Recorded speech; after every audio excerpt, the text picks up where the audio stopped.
So, good evening, my creamy cupcakes. This is the Candid show brought to you by host. So, Krishna with me as my co-host today. So, we are back today after a very long time. We've been quite busy for this past 1 month, so we could not able to bring any sort of a content. So, but from now on, we'll be able to come back on track again, and we'll be coming back to our regular schedules again. So, since that is out of the way, so we'll start to talk about today's topic, which is going to be about Women's Day. So, as we already know, it is Women's Day today. So, we decided to start our restart our journey again with a very auspicious day, a very important day, and I wish all of the women a very happy Women's Day. So before we get into the actual topic, I think I'd like to say a lot of things, because I think, as we all know, women, at least in this age, in this generation at least, have involvement in basically every sphere of life, I think so, because I think they have a very strong involvement in politics, in any kind of decision making, in political spheres, in corporate spheres. The women have been dominating and are dominating and will continue to dominate in the near future, and this is all thanks to a lot of factors which we'll be talking about in this episode, a variety of reasons, a lot of these changes which has happened in this generation due to the I think Gen Zs are also have a little bit of role in this, a little bit of role to play in changing the mindset of certain people, in changing the rudimentary kind of mindset which we used to have. So before we go into the actual Women's Day topic, I think I'd like to take a trip around memory lane, at least take you 15-20 years back as to how women's positions was, at least in the last 15 years, because I think we have achieved a lot of change, or we have come a long way in these past 15 to 20 years, and I think there are a lot of factors to this. I think one is social media, one is and another reason would be having I think kind of adapting to the current changing atmosphere, or kind of adapting ourselves or evolving ourselves to and breaking some of these rudimentary or some of these fundamental myths, or kind of these beliefs which we used to have. And I think one of the biggest beliefs was assigning gender roles to some of the to a family oriented background, because as we already knew, each member in our family has kind of a role, because the man used to make money and the women used to stay in the house and take care of the children, etc. That was the original kind of routine, or kind of the ideology which our parents or which our grandparents forced upon their daughters and sons respectively. So I think that is what kind of led to the patriarchally dominated society, and that is, I think, the root cause of all of the things. And at least in the olden times, the women could not speak up, or they did not have a medium to speak up also. And even if they did speak up, none of them would support them in society. They would not be supported, because again, no one decided to think out of the box, or no one decided to oppose the rudimentary way of thinking. And I think, and again, this is where the social media concept comes in, where social media has been such an instrumental tool in helping women spread the message and sharing their message and spreading the attention in a variety of other factors which Krishna, what do you think? How has social media been very instrumental? Because I think social media has been a very big role in helping a lot of these social message issues. So how do you think this has helped women in particular, at least, to gain freedom? So first of all, I want to wish all the women across the world a very happy Women's Day. And speaking about the factors kind of helped the women's, or like their existence in a very strong way in this current generation, is social media. So like that has been a very instrumental tool in developing, or like in assuring that women are also equal to men, or like representing them in each and every field. So like social media has also been a very instrumental tool. So we can see that in social media we can anyone can kind of upload their current status of their talent, or like they can upload their various or a number of talents they have. So that is also a very important tool where they can communicate, or like virtually with the outside world. So like into a mass media of people, where they have no kind of limit or restriction to their content, or like any kind of their talent they kind of possess in the social media. So we can also see that as you told, that our millennials, or like our the baby boomers, kind of the actual parents of our parents, so like our grandparents, kind of their way of living the life, or like their kind of a rule set by them. So like that was strictly followed by our parents, who kind of always kind of thought that the as you told that your example was very great, that fixing gender roles was very kind of common in those time where as you see that it is very simple that a woman has to do the household work and men has to go out and earn money and give it to the family. So like that was the only kind of practice practiced from those times. So like that was completely changed, or like that has been changing over the past for the past decade or so. After 2010 or 13, we can see the development of the technology, and we can know that technology and social media are interconnected, and they play a very important role in kind of ensuring the equal kind of existence of representation of women in each and every field. Yeah, I think as you told, Krishna, as already you told, social media has been like a very good tool. Again, I don't want to talk more about it. Krishna has highlighted most of the points.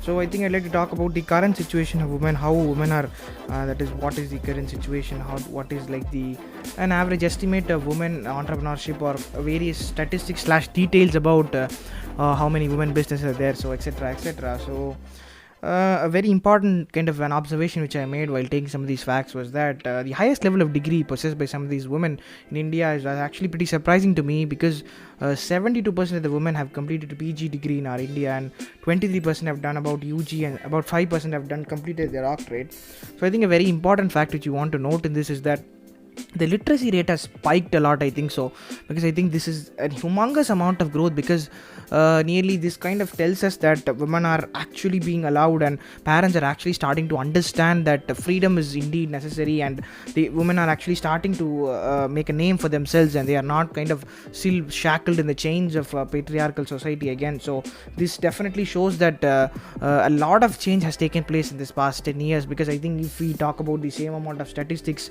for in the past 10 years or in the last 10 years, I think it would be far low. I think that statistics would definitely be much low, and this is all thanks again to social media, because the constant amount of reassurance which the constant messages, the constant type of messages which you keep getting on social media kind of encourages a lot of women to keep pushing their dreams. And even right now, even women after they get married tend to pursue their jobs, tend to pursue their careers, tend to follow their dreams, because again that is another very big social norm in India, especially because once women get married, they aren't allowed to go anything, they aren't allowed to do anything for their career, they aren't allowed to live for themselves, because they end up being in this wife sort of a role where they constantly end up serving one another. They'll take care of the children, take care of the husband, etc. So they never get time for themselves. So I think this is very reassuring to know that women, even after they get married, even after they have a lot of commitments, they still manage to follow their dreams and careers, which is definitely very inspiring to see.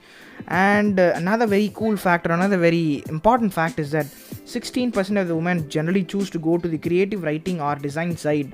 And again, I think this is all thanks to social media. Once again, I think all of the things kind of rounds up and comes back to social media in this case, because again, that has been such an instrumental tool in helping us put all the content and getting all of the validation and reward which they want. And I think primarily the kind of the irony in this, or kind of like the silver lining, is that why most women go here in the creative writing space, I think, is because the fact that there is literally no entry requirement. There are very less barriers in this space, because again, if women were to go to any kind of a corporate industry, it would be very difficult for them to rise to the top, because again, the patriarchally dominated society still exists in a lot of the regions, especially the corporate region, because again, a lot of this you have to do a lot, especially as a woman, to rise in the corporate world. It is definitely a challenge to compete amongst men. So that is why I think most of the women kind of going to go towards the creative writing space, because again, they are their own masters, they do not need to depend on anyone. So I think in that case, the entry barrier restrictions are definitely very low in the creative writing side. So I think that is why most of the women generally prefer to go to the creative writing space. And again, a last or least factor, a very important fact, I think, is that 15% of the women actually choose to pursue entrepreneurship just because of the fact that they want better work-personal balance. So I found this to be a very important point. I think even though the number definitely seems a little bit less, 15%, I think this 15% of women definitely have a lot of guts and a lot of this courage to come up and kind of like kind of boldly accept the fact that they definitely need to have some kind of work-life balance, because again it is very difficult to follow their dreams or passions, especially in this age, or it is with a lot of their commitments on their hand, it can be definitely difficult to do stuff like this. So again, it is very encouraging to know that women definitely are following their dreams and choosing successfully becoming entrepreneurs. So Krishna, as we've talked about how women are right now, so, and we all clearly know that equality is not something women have yet achieved. There is we have still a very long way to go towards equality, but I think we've definitely have become progressive, at least in the terms of accepting women in the social sphere. So do you think there will be some sort of growth which you can see in the future, or do you think there will be no sort of a change, or do you think the figures right now would stay completely same, or would we see much better equality for women in all spheres of life? So yeah, Shriram, to answer your question, we know that at this generation we kind of see all the women's kind of having equal kind of voices, or like equal kind of presence in the each and every field in this world. So like in this current generation, including politics and sports and all the other fields. So in the future we can see definitely there will be a very very great amount of representation of women in the society, and their voices being heard so strongly in the future as equal to men. Nowadays we can see that social media and the change in the time gap, also change in the generation, also kind of is the main reason for this. And social media will get even more stronger in the future, and we can see the representation or the equality of the women will be strongly kind of present in the upcoming future. Yeah, I think as Krishna told, I think it would be definitely the future definitely looks bright in terms of women's equality, in terms of women's rights, I think, and it would be fair to expect that women would definitely have experienced much more of an equal kind of a position in all forms of life, in every sphere of life which they try to compete in. And I hope that they are able to achieve everything in their life, and I hope everybody attains an equality at some point. So yeah, I think that will be the end of today's episode, guys. So we just wanted to talk about it, and I think we kind of talked about a lot of things today. We decided to do it as a special kind of like a thanks or a tribute to women especially. So I hope all of you enjoyed listening to it. So make sure you listen to us on Spotify as well, follow us on Spotify, and make sure you share this podcast to your friends, ask them to listen to it as well. And if you have any kind of comments, suggestions or criticisms, please drop it in the YouTube comment section down below. So that will be the end of today's episode, guys. Thank you so much. Thank you.